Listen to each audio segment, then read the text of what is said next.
तज्जयति परम ज्योति समं समस्तर्णन्तपर्याय दर्पणतलैव सकला प्रतिफलति पदार्थमालिका यत्र। ईश्वर सिद्धि उपाय जी अमृतचंद्र आचार्य देव की कृति है। टोडरमल साहब ने उसके ऊपर टीका किए और वो पूर्ण कर नहीं पाए थे तो बच्ची भी टीका दौलत राम जी ने किए। अपनी चर्चा 63 नंबर के श्लोक के ऊपर चल रही थी। वहाँ आचार्य देव कह रहे ये मदिरा कैसे हिंसा का स्थान है। तो कहते हैं जो जीव बहुत सारे रसों में उत्पन्न होते वह मदिरा में उत्पन्न होते, क्योंकि मदिरा बहुत रसों से बनी हुई है। और ऐसी उत्पत्ति स्थान में उत्पन्न होने वाले जीव, जब वो जीव उस मदिरा को ग्रहण करता है तो अपने आप उनका घात हो जाता है। इसीलिए इनका त्याग करना चाहिए, मदिरा का त्याग करना चाहिए। अपनी चर्चा 8 मूलगुणों पे चल रही है। ये 8 मूलगुण हमें उपदेश ग्रहण करने की पात्रता के लिए महत्वपूर्ण है। उसके बिना उपदेश हो नहीं सकता है, ग्रहण के पात्र नहीं हो सकते हैं। ये आगे जाके कहने वाले जो हमने पढ़ भी लिया ऑलरेडी। देखिए अमृतचंद्र देव के पास बैलेंस बड़ा गजब है। हम 2-5 मिनट में देखेंगे 6वां और 7वां श्लोक। तो 6वें श्लोक में क्या कहते हैं अमृतचंद्र देव, जो हम पढ़ के आए हैं कि ये जो हम उपदेश देने वाले हैं ये मात्र व्यवहार का जो उपदेश ग्रहण करते उनके लिए नहीं, मेन उपदेश तो निश्चय का ग्रहण करना है। वहाँ 6वें श्लोक में उन्होंने व्यवहाराभासी को कहा भैया सिर्फ उतना व्यवहार में ही तुम लिप्त मत हो जाना, वहीं पे संतुष्ट मत हो जाना, निश्चय का उपदेश ग्रहण करना महत्वपूर्ण है। तो वहाँ पे निश्चय की स्थापना कर दी। और ये जो अभी 61वें श्लोक में 8 मूलगुणों की चर्चा है या उसका विस्तार है, या 74वें श्लोक में कहते हैं कौन उपदेश का पात्र है, तो कहते हैं व्यवहार से जो 8 पदार्थों का त्याग करता है वो उपदेश का पात्र है। तो हम कहेंगे यहाँ कुछ कह रहे यहाँ कुछ कह रहे, करे क्या? बोलते बात ही ऐसी, एकांत सर्वथा दुखदायी है। तुम्हें अनेकांत वस्तु को पकड़ना है तो बैलेंस करके चलना पड़ेगा। सहचारी रूप में एक अवस्था तक तुम्हें व्यवहार साधन का आलम्बन लेना पड़ेगा और फिर वो भी छूट जाएगा। बट तब तक तुम छोड़ दोगे तो गिर जाओ, और मात्र व्यवहार का साधन ही लेते रहोगे, निश्चय को नहीं पकड़ोगे तो भी काम नहीं। 2 मिनट के लिए देखना है तो 6वां श्लोक निकाल सकते हैं हम। देखिए 6वें श्लोक में मेरे यहाँ पेज नंबर 9 है। वहाँ पे देखिए उत्थानिका में क्या लिख रहे हैं, 6वां श्लोक मिला। अब जो श्रोता गाथा में कथित अर्थ के उपदेश को अंगीकार करने के योग्य नहीं है उनका कथन करते। कौन उपदेश देने ग्रहण करने के योग्य नहीं है, अंगीकार करने के योग्य कौन नहीं है? तो बोलते ग्रंथकर्ता आचार्य अज्ञानी जीवों को ज्ञान उत्पन्न करने के लिए व्यवहार नहीं का उपदेश है।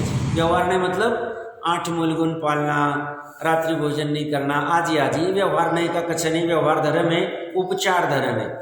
तो व्यवहार नहीं का उपदेश क्यों करते ज्ञानी आचार्य देव?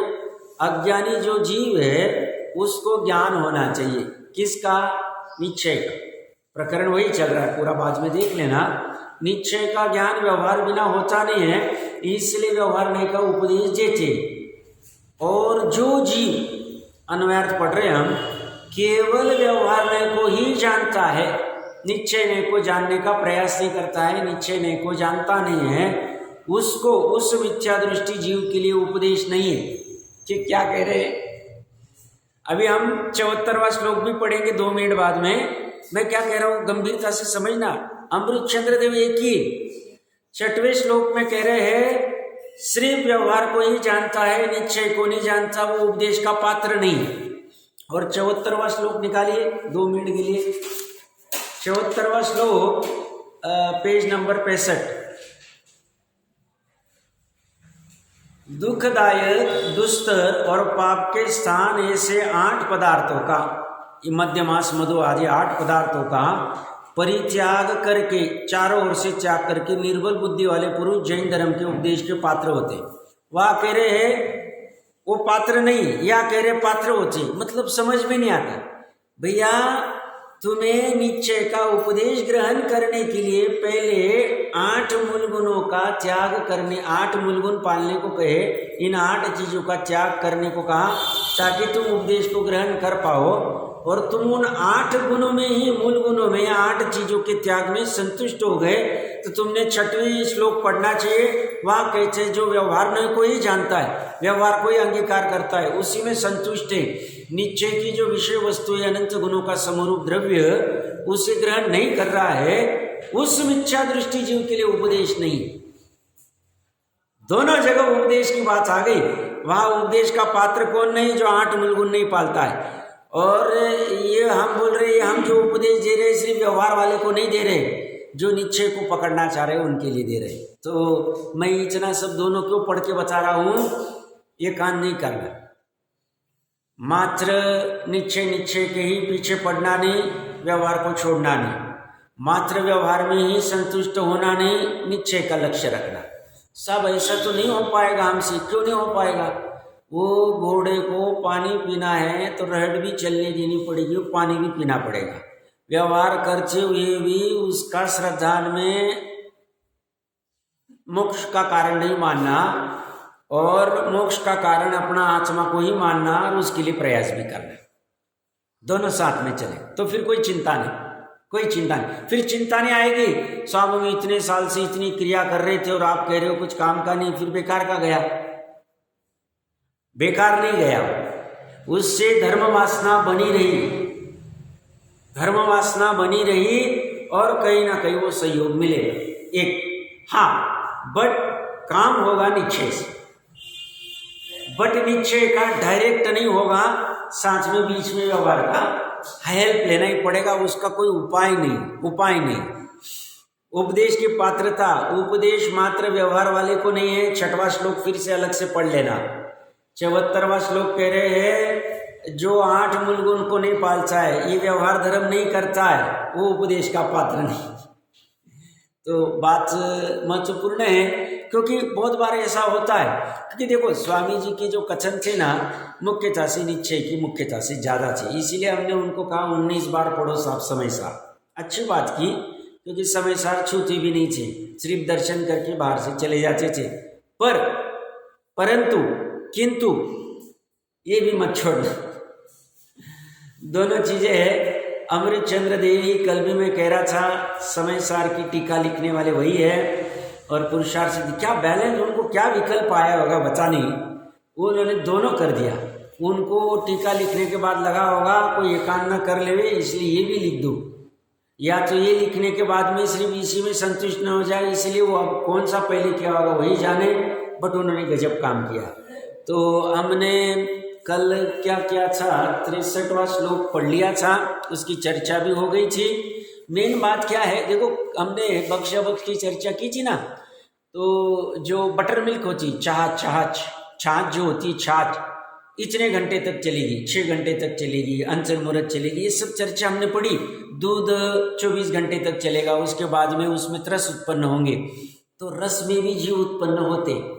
हमने कभी गोमट सार जी जीवकांड पढ़ा होगा, तो गोमट सार जी जीवकांड में पर्याप्ति का प्रकरण है, तो पर्याप्ति में वो आहार पर्याप्ति आदि चालू करता है, फिर रस रूप खल रूप परिणमित करता है, ऐसी चर्चा है। रस रूप मतलब लिक्विड, खल रूप मतलब सॉलिड घन वाला। तो हड्डी और मांस ये खल है, सॉलिड है, और खून ये लिक्विड है, ये रस है। तो यहाँ पे क्या कह रहे हैं वो 63वें श्लोक में, रस में उत्पन्न होने वाले जीव अलग होते, खल में मतलब मांस में उत्पन्न होने वाले जीव अलग होते। इसलिए खल की चर्चा, मांस की चर्चा तो बाद में आएगी, ये रस की चर्चा चल रही है। तो रस में क्या कह रहे हैं, जो जीव रस में, जैसे आपने कभी सुना होगा, मुनि के स्वरूप में पढ़ लेना चाहिए, मेरे ख्याल से संयम प्रकाश जी में आया है। मुनिराज गमन कर रहे, आप अच्छे से महत्वपूर्ण बात समझना, गमन कर रहे, और मान लो यहाँ से यहाँ तक धूप थी और बाद में छाव है, तो छाव चालू होने के पहले धूप के वहाँ रुकेंगे मुनिराज, और अपने पूरे शरीर के ऊपर से पीछे आदि घुमाएंगे, और फिर छांव में जाएंगे। कोई कहेगा क्यों साहब? तो आगम का कथन है धूप के आश्रय से होने वाले जीव अलग होते हैं, छांव के आश्रय से होने वाले जीव अलग होते हैं। तो धूप के आश्रय से जो जीव है, मुनिराज अगर ऐसी छांव में चले गए तो उन जीवों के वहां रह नहीं सकते, टिक नहीं सकते हैं, इसलिए यहाँ रुक के वो अपने पीछे आदि से उन जीवों को वहीं पे जो भी है शक्ति प्रमाण करेंगे, उसके बाद में आगे चलेंगे। फिर छाव खत्म होके फिर धूप लगेगी, फिर ऐसे ही करेंगे। मैं इतना क्यों कह रहा हूं? ऐसे ही रस के आश्रय से रहने वाले जीव भिन्न, खल के मांस के आश्रय आदि से रहने वाले भिन्न होते। तो ये क्या कहना चाहते हैं 63वें श्लोक में? जो जीव रस के आश्रय से उत्पन्न होते हैं, ऐसे बहुत सारे जीवों की उत्पत्ति स्थान मदिरा है। इसीलिए मदिरा का सेवन नहीं करना चाहिए, क्योंकि उनसे मदिरा का सेवन करते उनकी हिंसा हो जाती। अब साक्षात मदिरा तो अलग ही बात है, बाकी अन्य भी बाहर में जो 4-4, 6-6 महीने के रस आते मतलब हम बाहर से रेडीमेड लेके आते साहब, मैप्रो कंपनी का, फलाना कंपनी का, फ्रिज में रखा होता है, थोड़ा सा डाला, पानी डाला, सब लो पियो। अब कौन वो नींबू को निचोड़ेगा, शिकंजी कौन बनाएगा? तो ये फटाफट करते हैं। ऐसे रस भी मध्य के जीव उत्पन्न होने के स्थान है साहब। उन्होंने तो 6 महीने की गारंटी दी, उसमें लिखा हुआ है एक्सपायरी 6 महीने का, वो केवल नहीं है, शदमस्त है। हम गंधर्व का कथन भी मानते नहीं है, अगर गंधर्व ने सर्वज्ञ से ग्रहण नहीं किया है। उपदेश देने की पात्रता एकमात्र सर्वज्ञ की है, क्योंकि वह वीतरागी भी है और सर्वज्ञ भी है। तो उन्होंने कभी नहीं कहा है कि भाई मैप्रो कंपनी का फलाना टिकने का, या वो आचे ना बहुत सारे ठंडाई आदि आची इसमें बहुत चलते, या बाहर में चले गए और रस का गोला पी लिया, उसने वो लिक्विड डाल दिया बर्फ के गोले के ऊपर, टोटली अभक्ष, टोटली उसमें ये सब मध्य आदि के दोष लगेंगे। तरकीब से आप मुझे लिखित वाला पूछोगे तो आएगा नहीं, बट थोड़ा सा विवेक लगाओगे तो समझ में आ सकता है। अब विवेक नहीं लगाना है तो मैं कुछ नहीं कर सकता हूं। क्या कह रहा हूं मैं? तो साहब आप ऐसा करोगे तो पूरा फिर बाजार का चीज छूट जाएगा, छोड़ना पड़ेगा। आपका उद्देश्य अगर बड़ा है, पुरुष के अर्थ की सिद्धि करनी है, आत्मा के सुखी होने के प्रयोजन की सिद्धि करनी है, तो कल भी मैंने कहा था ये कुछ भी बहुत बड़ी बात नहीं, कुछ बहुत बड़ी बात नहीं, ये हो जाना चाहिए, देख लेना चाहिए कैसे।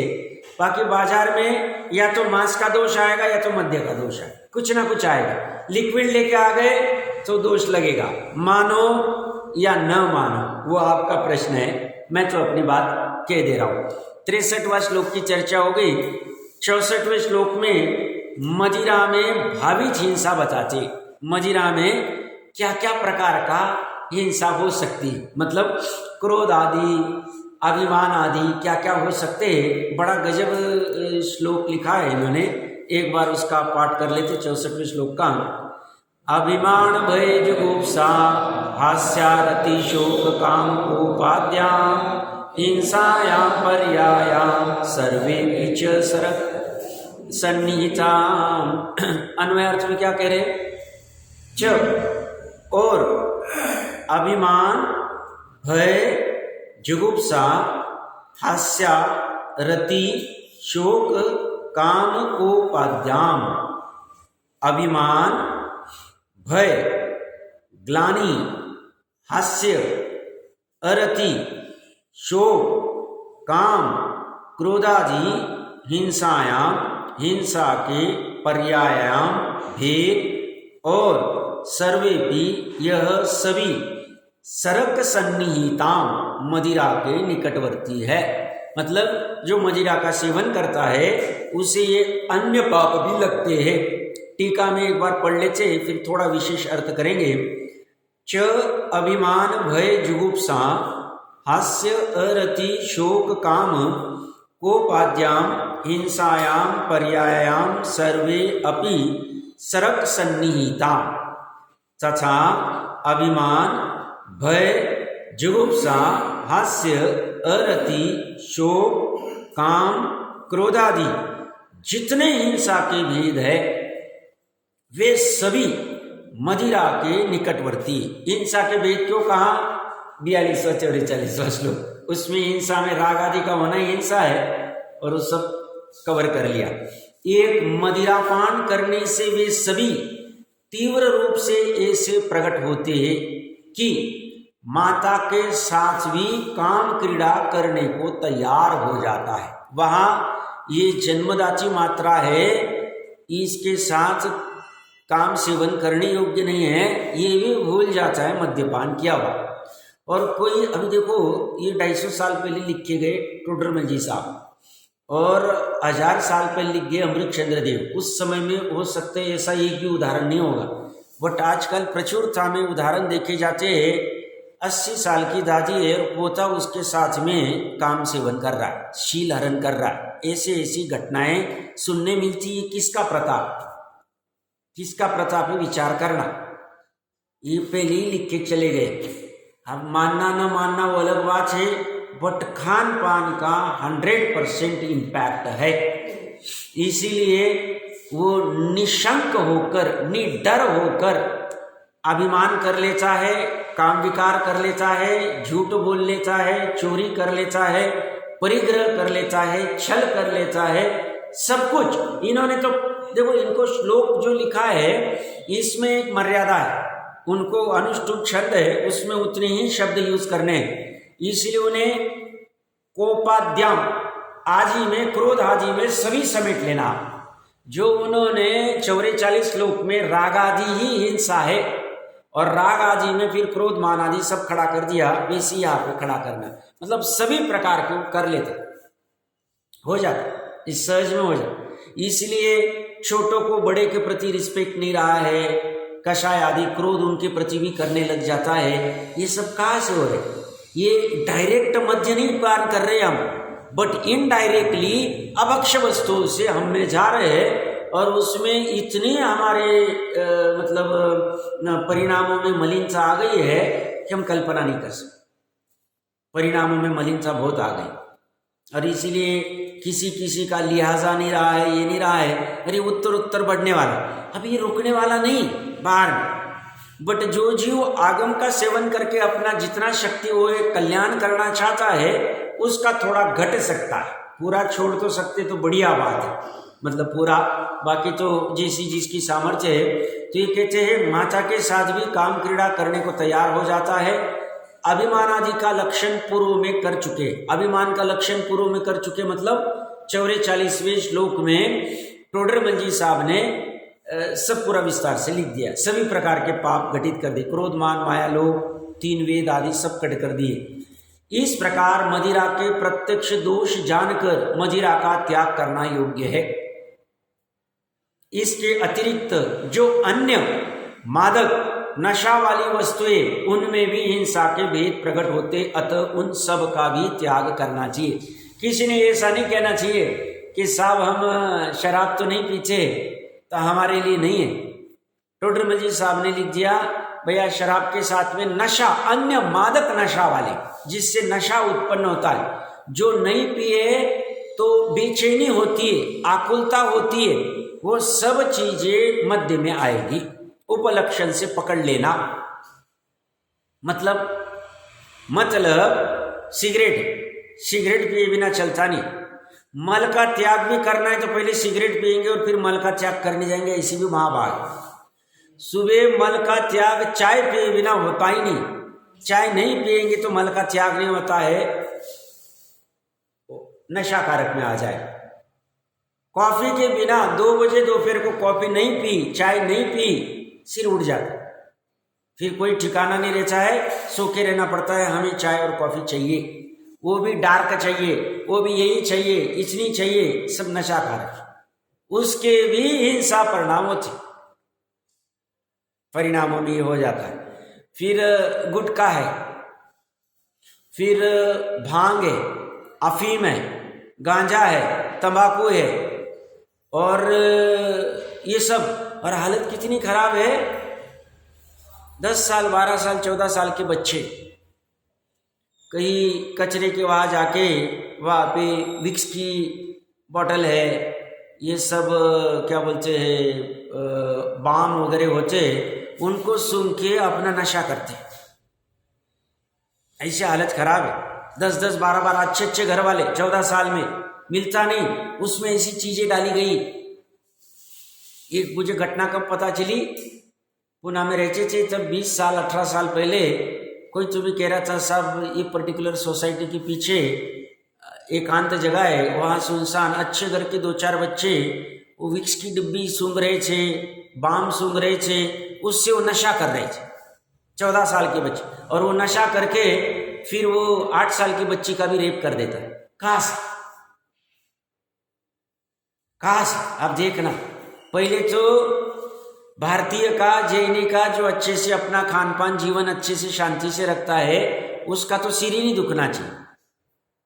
बट सिर दुखता है तो हमने बाम खड़ा किया, विक्स खड़ा किया, सर्दी हो गई या जो भी कुछ हो गए, अब हमें वो काढ़े बना के कैसे सर्दी को पता नहीं, तो हमने रेडीमेड गए 50 रुपए की नोट दी और लेके आए, अब वो कैसे उसमें नशाकारक। बहुत से ऐसे लोग हैं बाम लगाए बिना नींद ही नहीं आती, नशा है, मतलब पराधीनता हो गई हमारी जड़ के ऊपर, वो करेंगे तो नींद आएगी। एक एक चीज समझना अच्छे से गंभीर है, ये लिखेंगे थोड़ा, समझना ज्यादा है, हमारी मजबूरी है, हमें थोड़े में से समझता नहीं इसलिए खोलना पड़ता है, नहीं तो हमें कोई जरूरत नहीं, हम तो अभी तक पूरा शास्त्र हो जाता था, कंप्लीट हो जाता था। हालत है ऐसे, एकांत में बैठ के ये सब अनेक अनेक ऐसी वस्तुएं है, उसमें नशाकारक चीजें डाली गई है, और वो करके करते उससे नशा सेवन का करने का बात करते। कोई पर्टिकुलर ओपनिंग या कहीं छे अपने बंधु ने कहा था कि ये ऐसे मतलब बच्चे आदि के जो ऐसी स्कूलें चालू हो रही है, छात्रालय हो रहे हैं धर्म के अच्छे, बोले क्योंकि पर्टिकुलर एरिया में छोटे छोटे बच्चे भी ड्रग्स आदि सेवन करने लग गए, अफीम गांजा सेवन करने लग गए, पूरा लाइफ बर्बाद हो रहा है। ये जो पंजाब आदि में छे, खींचना ज्यादा कहने की जरूरत नहीं, पूरा लाइफ बर्बाद, फैमिली बर्बाद हो जाती, फैमिली, ऐसी हालत है। वानवड़ी करके एक एरिया है पूना में, वहाँ कोई परिचित की दुकान थी, वो कह रहे थे, बोले ये सब पूरे एरिया में 2-5 किलोमीटर का जो भी एरिया होगा सब एनआरआई रहते, फैमिली में मान लो 4 या 5 मेंबर होंगे, एक दुबई मस्कट किधर होता है, लाखों में पैसे कमाते, वहाँ का पैकेज अच्छा होता है, वहाँ से पैसे भेजते, यहाँ पे ये रहते, वहाँ एजुकेशन इतना अच्छा नहीं होगा, यहाँ रहते, यहाँ मजा करते, 10,000 रुपये का चश्मा ले लेंगे, ड्रिंकिंग करना ये करना नॉर्मल है।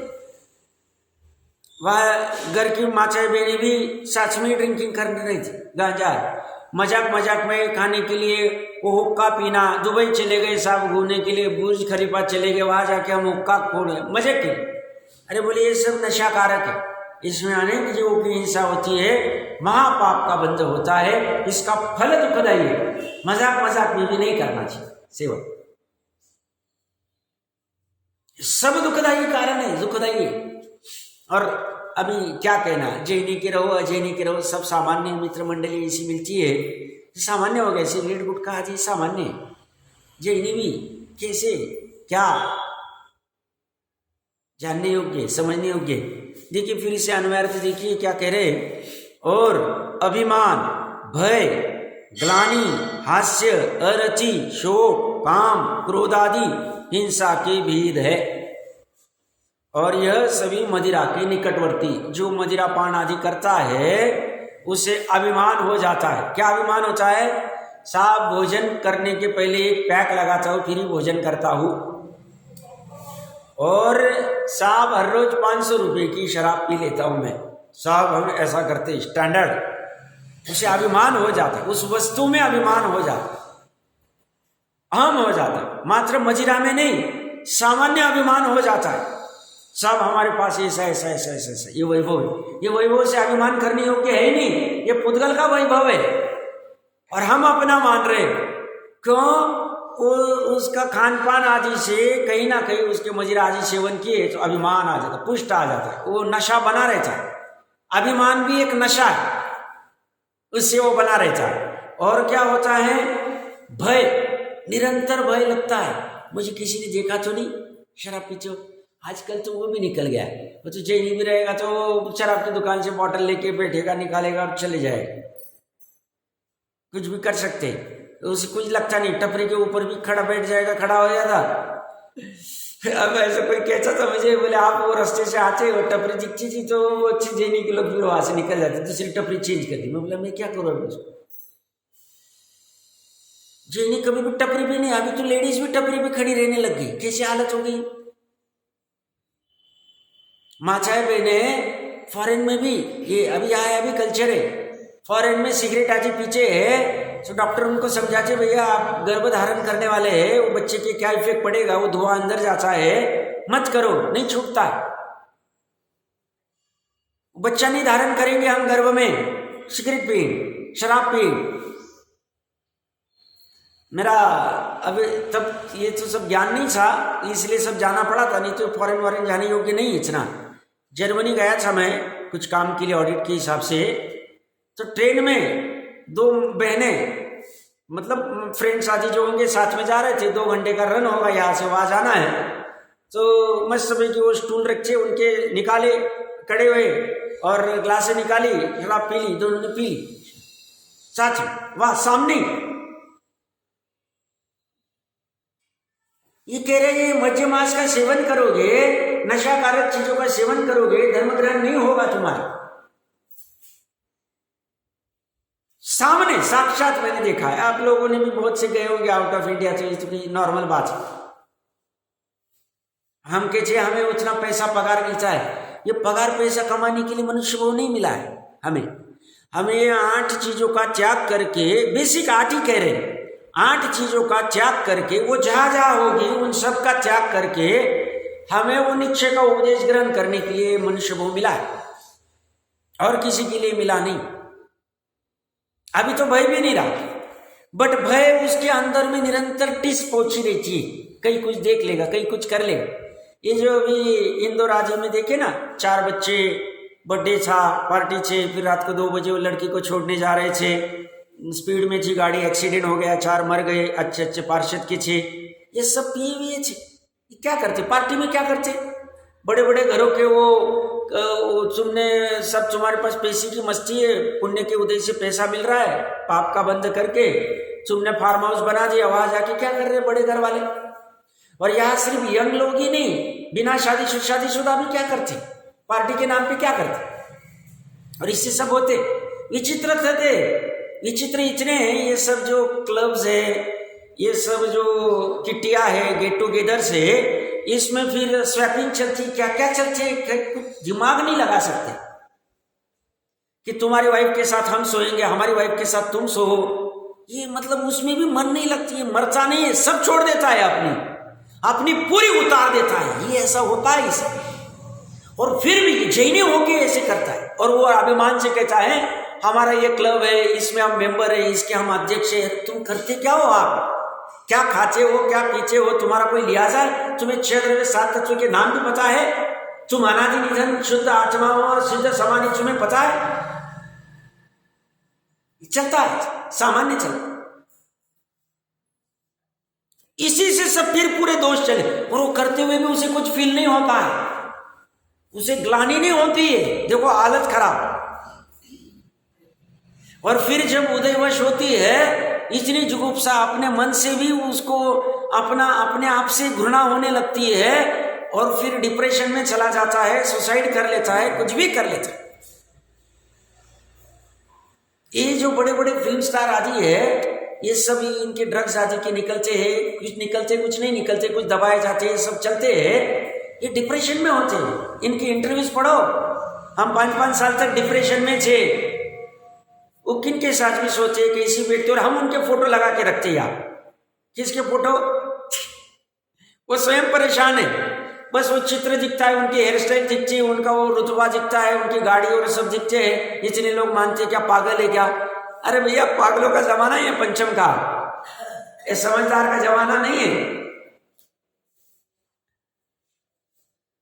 इसमें खड़ा होता है शराबादी से, मध्य से सब ये दो सामने बोलते हैं, मध्य पियोगे तो ये निकटवर्ती, अभिमान हो जाएगा, भय हो जाएगा, डर लगेगा, और इसीलिए भय को भुलाने के लिए, डर लगता है अंदर से, इसलिए पी के पड़ा रहता है। गम भुलाने के लिए फिर ये सब कुछ उद्योग करता है, उल्टा उपाय करता है। टोडरमल जी साहब गजब लिख के गए, दुख सहा नहीं जाता है, भय का दुख है, भय दुख लगता है, दुख सहा नहीं जाता है, इसलिए दुख दूर करने का उपाय करता है। बट इसके उपाय सब झूठे, पूरे झूठे उपाय चल रहे हैं, उल्टे उपाय चलते हैं। ये सब पैसे की मस्ती है, पैसे मिले, आगे का भोग किसने देखा, भोग लो। ये कह रहे अनादि निधन है भैया, हमारी बात मानो, मानने को तैयार नहीं, चारवाक मत वाले सब हो गए है, तो हमें नहीं तो भोगेंगे नहीं तो क्या करेंगे, तो फिर विश्व को भोगने में फिर कुछ भी कर देते, कुछ भी कर लेते। तो वो कहते अभिमान होता है, भय होता है, ग्लानि स्वयं से भी अन्य से भी, जुगुप्सा होती है, ग्लानि मतलब हास्य होता है। हम कहते ना भांग खाने के बाद हंसते ही जा रहा है, वो 2 घंटे से रुकता ही, नशाकारक चीजें करने के बाद में कैसे पड़े रहते, देखना चाहिए उनकी हालत। ये जो सुनील दत्त के लड़के थे, वो आदमी का क्या रुतबा था, वो संजय दत्त ड्रग्स में था, संजू संजू कहते, संजू जो क्या हालत है उसकी, क्या हुआ था, वो कैसे डिप्रेशन में, पूरी फैमिली डिस्टर्ब हो गई थी, वो मान ही नहीं रहा, वो क्या क्या हो रही है उसकी हालत, कहां से, नशे में कुछ भी नहीं समझ रहा है क्या कर रहे हैं। और ये तो प्रगट में एक आध 2 उदाहरण है, ऐसे बैटरी में सब चलते रहते, सब चलते रहते, मतलब कैसे जी रहे हैं, क्या जी रहे हैं, पंचम काल है, चलने वाला ऐसा ही है, हम नहीं समझते हैं। बट जो बचना चाहता है वो जिनवानी का उपदेश ग्रहण करके बचने का पूरा प्रयास करता है, विवेक बुद्धि लगा के, हाँ ये कह रहे बात तो सही है, ऐसी ऐसी हालत हमने देखी है आसपास में। तो ये हास्य हंसता ही रहता है, अरति अरति हो जाती है, उसको जीवन से भी अरति हो जाती है। और फिर हम देखते ये इतनी सुसाइड क्यों बढ़ गए, क्यों बढ़ गए, विचार करना, बाहर सब चल रहा है, ज्यादा कहने की जरूरत नहीं, क्या कारण, सडनली एकदम भोग भोगते रहे, एकदम अचानक ब्रेक लग जाता है, अचानक अरति उत्पन्न होती है, फिर मरण मंजूर है, अरति सहन नहीं होती, मर जाता, फैमिली को खत्म कर देता है, कहां से, अरति उत्पन्न होती है, शोक उत्पन्न होता है, शोक दुख, दुखी रहता है वो, हमेशा दुखी रहता है वो, जो निकटवर्ती उसके दुख में ही। काम का तो टोडरमल जी लिखे गए, माँ के साथ भी कुछ देखेगा नहीं। और एक तरफ श्रीमद जी क्या कहते हैं, बूढ़ी औरत भी अपनी माँ दादी भी है 70-80 की, तो भी एकांत में साथ में नहीं रहती, कभी भी विकार उत्पन्न हो सकते, विकारों का ठिकाना नहीं। और आजकल स्वाधीनता और स्वतंत्रता के नाम पे देखो ये अभी तो रुकने वाला नहीं है, इतनी शीलहरण आदि हो रहे, फिर भी सीख नहीं ले रहे, फिर भी वो कपड़े आज कैसे पहनते, बोले कपड़े हम पहनेंगे, स्वातंत्र है, तुम तुम्हारा कंट्रोल करो। अरे भैया निमित्त संबंध होते, तुम अपना, अब तुम्हारे पास धन है और तुम्हें बैंक में डिपॉजिट करने लेके जाने हैं, तो तुम धन थाली में लेके जाते हो, थाली में लेके जाए तो लुटे नहीं जाएंगे, तुमने किसने कहा था तुमको खुला लेके जाने को, तुम छुपा के लेके जाते हो बैग आदि में प्रॉपर पैक करके, ताकि कोई लूटे नहीं, क्यों, धन तुम्हें अपना प्रिय, ऐसे तुम्हारा शील शरीर ये तुम्हारा धन है, और तुम उसको खोल के ओपन दिखाओगे तो फिर हालत होगी, लुटेरे बैठे रहेंगे, वो तो नशे में ही है, उनको काम करो दिखते, उनको वो भी नहीं समझ में आता ये नशा करने से मेरा एनकाउंटर हो सकता है, मुझे फांसी पे लटकाया जा सकता है, उसे कुछ भी मान्य हो उस काल में। तो तुम्हें अपना अपना मर्यादा में रहना चाहिए, बट नहीं रह सकती, फिर ये हालत खराब होती। ये हम बच्चों को बेचारे को भी पढ़ने के लिए आजीविका के हिसाब से अच्छे भाव से भेजते, अब उनके पाप का उदय को कुछ भी को संगत अच्छी मिलती नहीं, उनके पार्टी में चले जाते, वह वो नशा करके पिला देते, शीलहरण कर देते, फिर रोते बैठते, करेंगे क्या, हालत खराब हो गई बाहर में, कैसे बचे, बड़ी विडंबना हो रही है। आगे आगे क्या होगा कल्पना नहीं कर सकते, कल्पना नहीं कर सकते। तो केवल एग्जैक्ट जानते, डरानी राहु सजग हो जाओ भैया, डराने के लिए हम यहाँ नहीं आए, डरने के लिए नहीं। और किसी अपेक्षा से डर अच्छा है, क्यों? ताकि हम अपने मर्यादा में रहते, मर्यादा का उल्लंघन नहीं करते। जैसे अन्य मची भाई कहते, सीता को जब लक्ष्मण कह गया था कि इसको क्रॉस मत करना, ये लक्ष्मण रेखा है, अब उसने उस लक्ष्मण की बात मानी नहीं।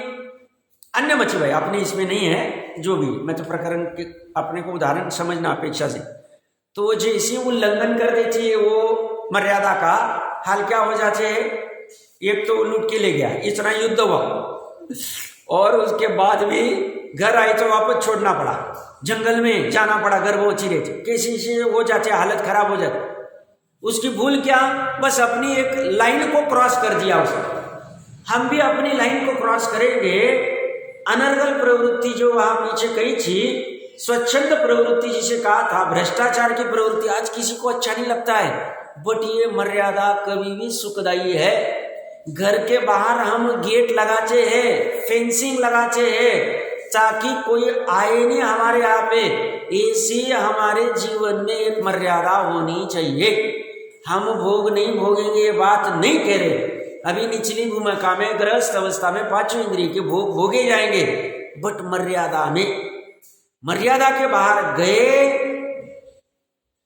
कि फिर सीता की जैसे हालत हुई, फिर हालत होनी पड़ी होती। स्वच्छंद प्रवृत्ति का, जिसे भ्रष्टाचार प्रवृत्ति कहा है टोडरमल जी साहब ने, स्वच्छंद, वो सब हालत खराब हुई। बात तो ऐसी है, क्या कहे, बड़ा बाहर का वातावरण देखते, बट इसमें भी क्या है, ज्ञानी जी कहते हैं माध्यस्थ हो जाओ, ऐसी परिणमन की योग्यता। तुम उसे बदल नहीं सकते हो, तुम अपने जीवन में क्या उत्थान ला सकते हो, कैसे वैराग्य कर सकते हो, कैसे तत्व ज्ञान को मजबूत कर सकते हो, तुम्हारे हाथ में, तुम करो, तुम वहां उपयोग लगाओ, तुम उलझो मत दुनिया के चक्कर में। इतना होते हुए भी और पांच इंद्रिय विषय और धन कमाना और उलझना तुम्हारे लिए हितकारी नहीं। आवश्यक उतना करना, बट बाकी समय इसमें डालना चाहिए, इसमें डालना चाहिए, करना चाहिए इसमें। तो यहाँ क्या कह रहे हैं, शोक, शोक मतलब दुख आदि, दुखी रहता है वो निरंतर, काम से पीड़ित रहता है, क्रोध आदि, आदि लिख दिया उन्होंने, कोपाद्याम, कोपाद्याम का अर्थ है आदि, आदि आ गया, आदि, आदि में फिर बाकी के भी ले लेना तुम, छल आदि सब करेगा। हिंसायाम, हिंसा के पर्यायाम भेद है, और सर्वेपि यह सभी सरक सन्निहिताम मदिरा के निकटवर्ती है। कोई ऐसे कह रहा था, किसी की कोई परिचय में थे, 16-18 साल की युवती थी, बच्ची थी जैनी की, और कुछ कारणवश ऑस्ट्रेलिया थी, पढ़ने गई थी, पढ़ने के लिए गई थी। यहाँ पे संस्कार की अच्छे से जैन परिवार के, इस बात की कि आपको भी घटना होगी, मैं घटना कह के मेरा तारतम्य समझना क्या कहना चाह रहा हूँ मैं। तो वहाँ जाके जो भी ओपननेस मिली होगी, जो भी कुछ और मित्र मंडली सब मिलती है, उपादान की भी कुछ भूल तो होती है, मैंने तो भूल उपादान की है। फिर वहाँ से 1-2 साल का कोर्स करके आई, या एकदम ओपन हो गई, और एकदम हाई फाई सोसाइटी, पिता के पास से पॉकेट में से इसी 5-10 हज़ार लेके जाना, वहाँ ड्रग्स आदि पीना, इस सब व्यवस्था पड़ी रहना। घर पे माता पिता को पता ही नहीं, आसपास वाले परिचित को पता है, तो ये तो उनकी लड़की, इनकी लड़की, ये तो देख रहे, सब चलता है संभालने का। और बहन को पता था, बड़ी बहन वो कहने को जा रही, तो बोलती तू अगर कहेगी तो तेरा भी खोल दूंगी। मतलब ऐसे सब चलते हैं, सब विडंबना की पात्रता है, कितना कहे, क्या कहे, कैसे कहे। अब आप समझो भाई, बात तो ऐसी है। ये सब पूरी, ये किसके साथ चल रहा है, ये बात नहीं चल रही, किसी के साथ भी चल सकती, यहाँ कोई व्यक्ति विशेष की बात ही नहीं। या तो बोले ये गलती करोगे तो ऐसा होगा, तो यहाँ ये कह रहे हैं ये सब हिंसा के भेद है, और यह सभी मदिरा के निकटवर्ती है। तथा अभिमान, भय, जुगुप्सा, हास्य, अरति, शोक, काम, क्रोधादि जितने हिंसा के भेद है, वे सभी मदिरा के निकटवर्ती है। एक मदिरापान करने से वे सभी तीव्र रूप से ऐसे प्रकट होते, तीव्र हो जाते, और तीव्र कषाय में धर्म ग्रहण नहीं होगा। तीव्र रूप से प्रकट होते हैं कि माता के साथ भी काम क्रीड़ा करने को तैयार हो जाता है। अभिमान आदि का लक्षण पूर्व में वर्णन कर चुके हैं। इस प्रकार मदिरा के प्रत्यक्ष दोष जानकर मदिरा का त्याग करना योग्य है, मदिरा को ग्रहण करना अयोग्य है। इसमें सिर्फ मदिरा नहीं, जो भी रस मर्यादा के बाहर है, बाहर के तो सभी मर्यादा के बाहर है, अनशन जल आदि वाले उनको तो करना ही नहीं चाहिए, उनकी कोई मर्यादा ही नहीं। 2 महीना 4 महीना तो उन्होंने लिखा हुआ है, अपने हिसाब से नहीं करना चाहिए। घर के भी रस जितने भी ग्रहण करते मर्यादा में प्रयास करना चाहिए। पहले तुरंत नहीं भी छूटे, बाजार का घटाना और छोड़ना चाहिए, बाजार की चीजें। और फिर घर का भले ही मर्यादा इतना नहीं बने, बने तो अच्छी बात है, नहीं बने एटलीस्ट बाहर का छूट गया, बहुत बड़ा हासिल होगा। फिर घर का भी धीरे धीरे प्रयास करके, इसमें थोड़ा समय लग सकता है, ये कोई बटन दबाने जैसा नहीं। ज्ञान अभी किया, धीरे धीरे उसकी समझ आएगी, श्रद्धा आएगी, बार बार पढ़ेंगे, क्रिया को शादी देखेंगे, विस्तार से समझेंगे, विचार करेंगे हितकारी क्या है, अहो इसमें तो मेरा ही प्रयोजन भाषित होता है, ये प्राप्त पर्याय तो थोड़ी काल का है, मुझे अपना कुछ प्रयोजन करना चाहिए। ऐसा करके फिर जैसी जैसी शक्ति है, समझ आ गई, समय नहीं लगे, समझ आई समय नहीं लगे, दोनों सच है। समझ नहीं आई, अनंत समय में भी काम नहीं हो। बात इतनी सी है, तो ज्यादा कहने की जरूरत नहीं। योग्य तो ये कहते इसके अतिरिक्त जो अन्य मादक नशा वाली वस्तु है, जो वस्तु खाए बिना ग्रहण किए बिना अपना काम नहीं चलता है, वो सब मादक वस्तु है, नशाकारी है। शक्ति प्रमाण आधीनता छोड़नी चाहिए। क्यों छोड़ना चाहिए? ये सब पुद्गल के बने हुए और हम पुद्गल के अधीन हो गए।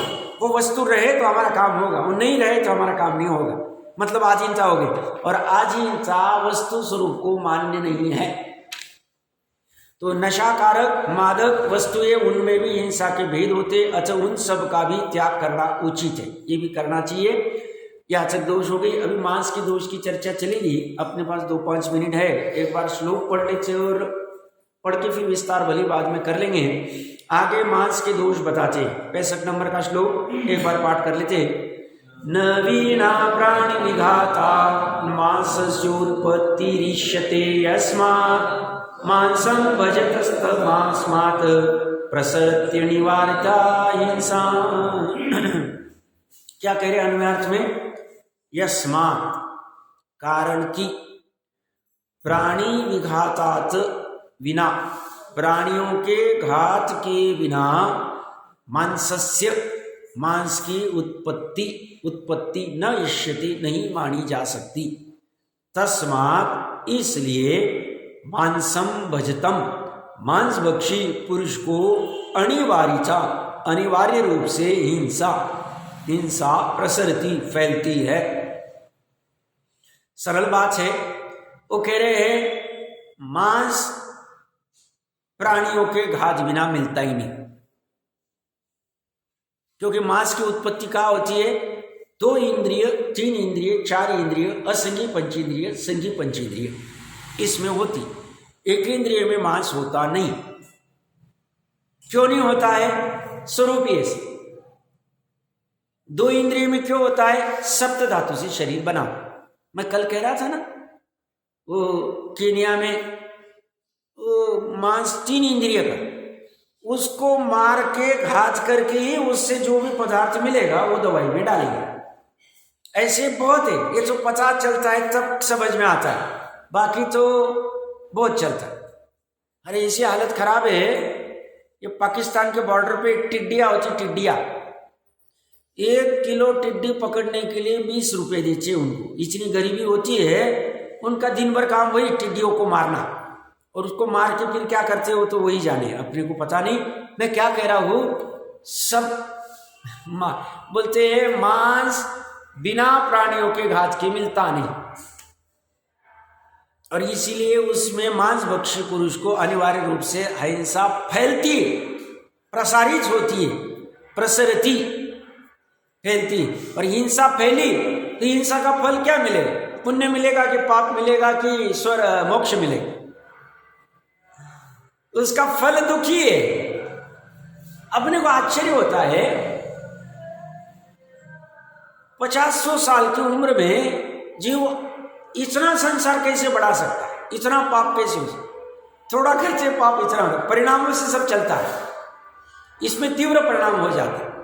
तो ये कहते इससे बढ़ता है। टीका में देखिए क्या कह रहे, यस्मात् प्राणी विघातात् विना मांसस्य उत्पत्ति न इष्यते। प्राणियों के जीवों के घात के बिना मांस की उत्पत्ति देखने में नहीं आती। मांस द्विइंद्रिय जीवों के शरीर में होता है, दूसरी जगह नहीं। अतः इनके घात करने पर ही हिंसा मांस मिलता है। तस्मात् मांसम भजतम अनिवार्यता हिंसा प्रसरती। इसलिए मांस भक्षी को अनिवार्य हिंसा फैलती है, लगती है। मांस खाने वाला हिंसा को कैसे नहीं करे, अवश्य ही करे। एक महत्वपूर्ण बात है, ये जो बाहर में अपने को ग्रीन सिग्नल मिलता है ना,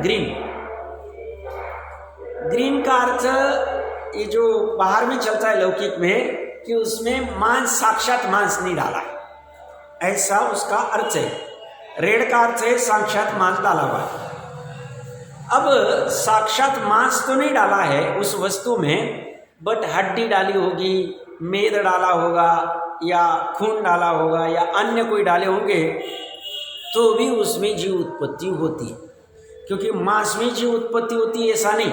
जैसा यहाँ पे कह रहे मध्य के स्थान पर अन्य मादक नशाकारी चीजें से भी होती है, ऐसी मांस के जगह पे हड्डी आदि मेद आदि भी ले लेना। मैं क्यों कह रहा हूँ, क्योंकि बाहर की चीजों में, रेडीमेड चीजों में ये कुछ ना कुछ प्रमाण में मिले ही होते हैं, क्योंकि इन लोगों को ज्ञान नहीं, इनको सप्त धातु पता नहीं, 2 इंद्रिय पता नहीं, इतने निर्दयी होते, मार देते हैं, ले लेते हैं, डब्बा डालते हैं, मुझे इतना पैसा मिलने वाला है, 1 महीने में इतना पैसा कमा लूंगा, 6 महीने में इतना पैसा कमा लूंगा। उससे कोई दया नहीं है, कोई दया नहीं, दया रही नहीं, निर्दयता हो गई, दयम अदयम निर्दयम, तो ये फैली है। तो ये सब इसमें पढ़ रहे थे। यहाँ पे देखो मांस में ब्रैकेट में लिखा है, टीका में दूसरी लाइन, द्विइंद्रिय आदि। इसमें ये सब पकड़ लेना, इसमें कुछ और विशेष चर्चा होगी वो करके। आगे वाला श्लोक बड़ा महत्वपूर्ण है। दोनों तीनों मांस के जो अपना भ्रम है ना, ये कह रहे छूने मात्र से भी 67वें श्लोक में कहेंगे मांस, जिसमें मांस पड़ा हुआ है, इसी वस्तु को छूने मात्र से भी जीवों का घात होता है, अनंत निगोदीय। वो क्या चर्चा है वो सब प्रकरण पाके कर लेंगे।